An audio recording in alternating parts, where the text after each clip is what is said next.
What is up, you guys? I hope you guys are having an awesome day, man. It's an awesome day to be a horror fan. Feels great, man.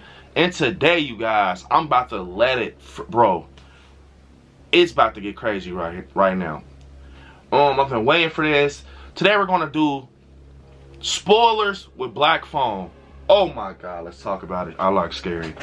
Oh, man.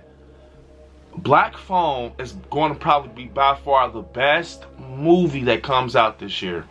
I'm just being honest, you guys. We don't, Halloween Ends is possibly can be up there, but Black Phone so far from what I'm seeing, it's better than a lot of horror films I've seen in a while. So, to get straight to it, you guys, Ethan Hawke fucking killed the Grabber. He killed that character to the point I love that character. I want to get some type of merch, the mask. It's crazy.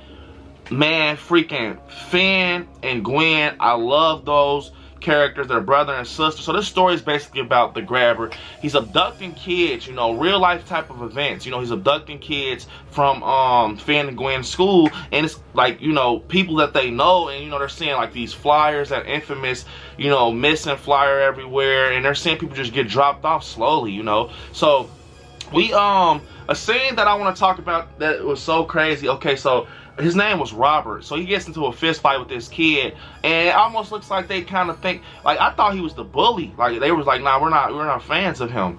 But they come to find out he's like one of those ones that defends the innocent. So they're in the bathroom, him and Finn, and these bullies come in there about to give Finn a fight. They're gonna test him. So Robert comes in, he's washing the blood off his hands from his previous fight he just had. He's like, if you touch Finn again, I'm gonna kick your, what comes next. So he was so cool, man, but he ends up getting abducted by the Grabber, and he can fight and everything, right? So, making a long story short, we're getting a build up to, Finn getting abducted and stuff like that. So they live in a household with their dad. He's drunk and stuff like that, and it's a supernatural aspect involved that I want to talk to you guys about with his sister.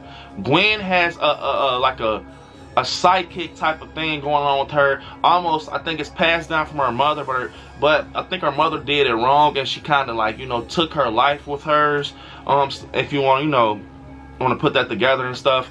But so, and the dad doesn't support it because it's like he doesn't want his daughter to end up like his mom, which I kind of understand, but the alcoholic stuff I don't support. We get a crazy, brutal like type of child abuse scene. I'm not going to talk too much about that with Gwen and everything, but it's so crazy. And I loved her, man. She was a fireball, literally a firecracker. She popped off at the mouth. She was that kid that we have in real life, right? We see these type of kids all the time, and she loved the hell out of her brother, and I understand that. She loved the hell out of her brother. She came hard for him. It was a scene where, okay, once Robert died, he does die. Remember, it's a spoiler, you guys. So yeah, Robert dies, and you guys gotta remember this is a spoiler review, so pretty sure people that hasn't seen it, they shouldn't be in here watching it. So.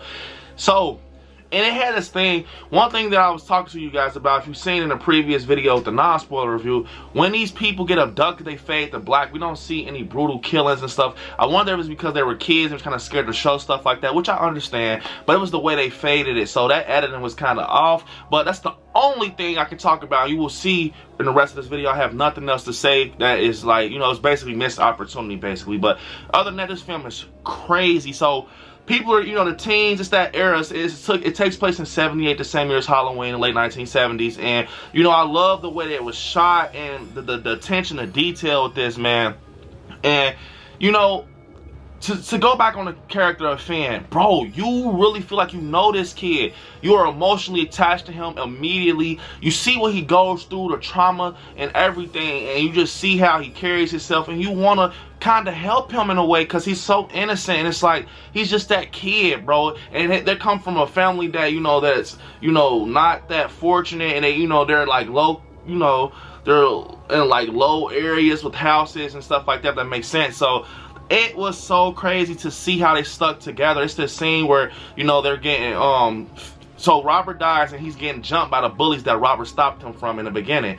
And he told Robert in the beginning, which we knew once he said it, that will help him in the end, that you have to start sticking up for yourself, man. So, basically, Finn is getting into a fight or whatever. He's about 3 guys. His sister runs up with a brick, smacks one in the head. They're bleeding. She's so tough, and I loved it, man.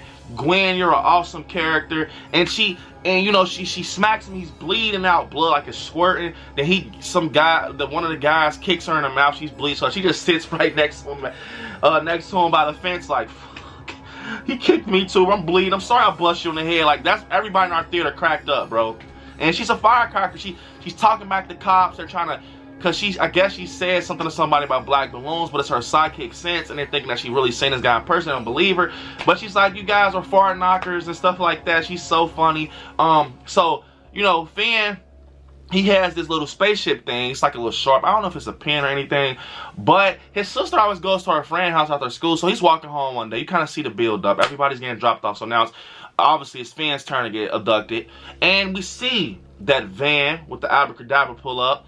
And it's freaking Ethan Hawke, which is terrifying. He has the grocery bag. And it's like, bro, the tension, and you're on your toes the whole film, because that, you know how it's a slow burn in some films. You're like, man, bro, this slow burn made a perfect build up and explained the story, and it made us attached to these characters in ways we needed to be attached. But, so, you know, basically, you know, he acts like he drops the groceries. Finn, you know, he's all, like I said, he's an innocent, cool kid. He tries to pick him up, and he's like, hold up, is those black balloons in the back? So everybody knows that the grabber is basically, he's infamous for the black balloons. He, you know, he sprays some stuff in Finn's mouth. He kidnaps him, puts him in the basement. Boom. That's how we get the story going for real. And bro, we find out how freaking crazy Ethan Hawke can get as a horror icon. He has the personality of a Joker, a Pennywise, a Freddy, a Art the Clown. That saying when he does this, are you talking about this face? It's like, oh, bro, that is right. That's history now in my book. This right now is top 10 for me. I don't know what film could possibly top this. I'm just being honest. But the music was good. And now it's like I can finally talk about this because it's a spoiler review. Bro, the way they factor in that phone with the kids that die, like a paranormal aspect, and they're helping this kid find clues to get out, and it's even people that obviously bully Finn, you know, and he's helping them, like, bro, man up, you need to do this, and he's like, it's so crazy how they factored them in a creepy way, and they have them talking behind him in a zombified, you know, dead way. So it was so crazy to see how they factored it in, and they helped them, and it showed.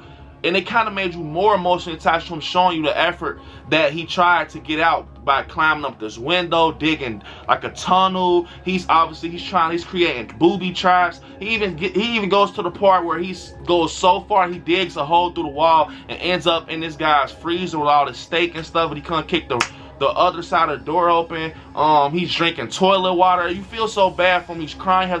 He has this moment where he breaks down.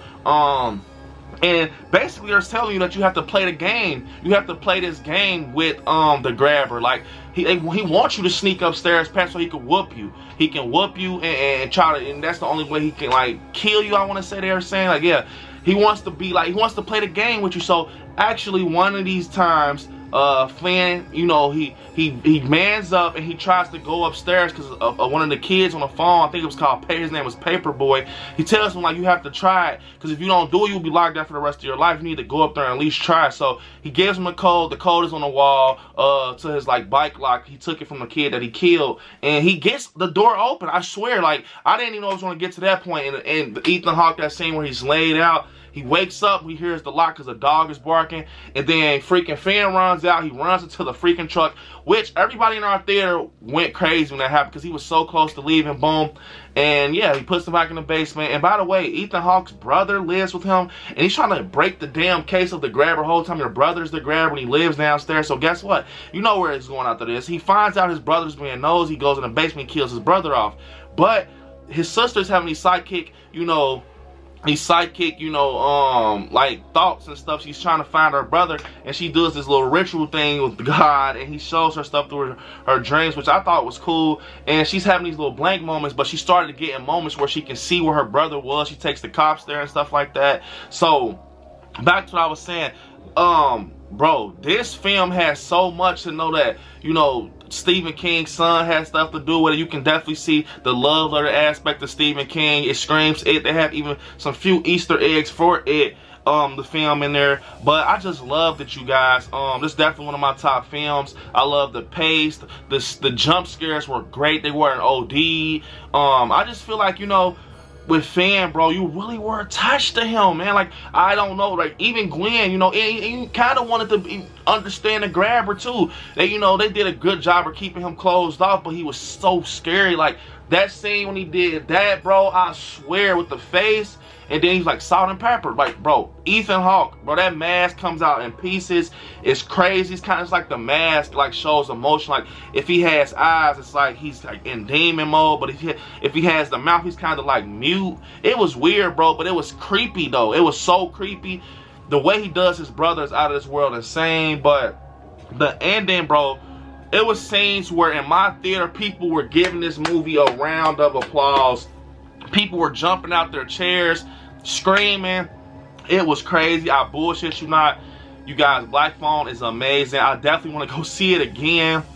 And a scene that I want to talk about, you guys, that I did not know will send chills up my spine, was when he's talking to all of these kids, right? He knows them by name and stuff, but his friend that took up for him comes on the phone, and it literally gave me the fucking chills, because it was like, he's like, bro, remember what I told you? You have to stick up for yourself. Remember I told you his friend's like this badass guy. He can fight. He's a little skinny guy, but he can fight and stick up for himself. His name is Robert. So he's like, man, what I tell you, you have to stick up for yourself. This is the last call. You will not get any more help. Stick up for yourself. This is on you. And he's telling, like, put the dirt in the phone. And, you know, that was the scene you see in the trailer where he's practicing with the freaking phone. And it was like, it showed them side by side, him helping his friend. Like, you got to step back. And then, and he really listened to his friend, though. Like, that was the powerful moment in Black Phone. And I had the chills knowing that his friend really stuck by his side and helped him through this shit. And he was like, we have to kill him, bro. We have to get this done. And the way Fan stepped up to the plate and he got Ethan Hawke, like what that final kill, how he like booby trapped him, he fell in that dirt hole, and he has the thing, he's just choking him. And you guys, one more scene that gave me the chills, I swear. He says, the phone is ringing. Ethan, you know, and they say in the story that Ethan Hawke never hears the phone ring. I mean, he hears it rings, but he doesn't want to believe it. The phone is ringing, you guys. Ring, ring, ring. He has Ethan Hawke. He's choking him. And you hear people, he says, it's for you. And he puts the phone up to his ear. You hear all those phrases. We have to kill him. Stand up for yourself. Be a man, da-da-da. And it's all of them just in a collage, just hella voices. And he just pulls the freaking cord, snaps his neck. And to end it off, you guys, this is going to fuck you guys up. So the sister brings the cops to the house. It was 7741. It was a little house, you know, and they're all looking in the house across. So she gives them the address to 7741. It's no furniture. It looks like no one stays there. It goes in the basement. They see a lot of bodies buried, though. So they're like, where does he keep the kid when they're alive? You guys, as you see Gwen, she's on the curb. You see freaking Fan walking across the street directly from the house that the cops are at. So the grabber, it creeped me out 20 million times more, knowing that he was doing this shit right across the street from the other house and where his brother was staying. So it was just like, bro, like, what the hell? He was that bold, and that, bro, he was creepy. Ethan Hawke, shout out to you, man. You did a great job. I love you as the grabber. I will have some grabber merch in the collection. Fan and Gwen, you guys had me so attached. I love you guys. You guys did a fucking phenomenal job. You guys, if you haven't already, check out Black Phone. I hope you guys enjoyed this movie review on Black Phone. You will see more of this. And I get to go to Halloween Horror Nights experience the haunted house. Oh yeah, this is going to be a good year, and you guys are coming with me. But this is the end of the video. I Like Scary. Don't forget to hit me on my social media. I Like Scary on Instagram. I Like Scary 77 on TikTok. Brandon Allen on Facebook. And I Like Scary on Twitter, you guys. And don't forget, you guys, to become a member of Patreon and get exclusive content. And right there where it says subscribe, you can click join and become a member of the channel to get bonus content such as, like, you know, behind the scenes. And also, I'm going to do a lot of watch parties for you guys. Private watch parties. And don't forget to check out that merch store, man. I have some awesome, awesome merch on there. Might even put up some type of Black Phone concept shirt. I don't know. But you guys, don't forget to watch some horror movies. Stay scary out there. I love you all.